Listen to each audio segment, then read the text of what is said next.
আপনি আপনার স্ত্রীর কাছে বসে আছেন, একটা ফুরফুরে মনে, আনন্দ চিত্তে স্ত্রীর সাথে আলাপ করছেন, তার সাথে আপনি ভাব আদান প্রদান করছেন, আল্লাহর আরশ পর্যন্ত খুশি হয়ে যায়।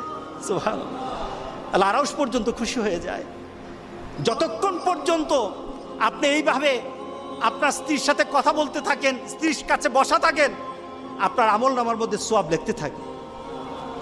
রাসূল পাক সাল্লাল্লাহু আলাইহি সাল্লাম এই কথা বলার পর এক সাহাবী বললেন, ইয়া রাসূলুল্লাহ, স্ত্রীর সাথে একসাথে শুবো, একসাথে ঘুমাবো, একসাথে খাবো, একসাথে তাকে আদর করব, এটা কি সওয়াবের কাজ হতে পারে? রাসূল পাক সাল্লাল্লাহু আলাইহি সাল্লাম বললেন, আচ্ছা তোমার স্ত্রীকে না নিয়ে তুমি যদি আরেকজন স্ত্রীর কাছে বসে থাকো, আছে কিনা? আছে কিনা? মজাই লাগে, উনিও খাইবেন, রেডি থাকেন। তুমি অন্য কোন স্ত্রীর পাশে বসে বসে ফিস ফিস ফিস ফিস করলা, মজাই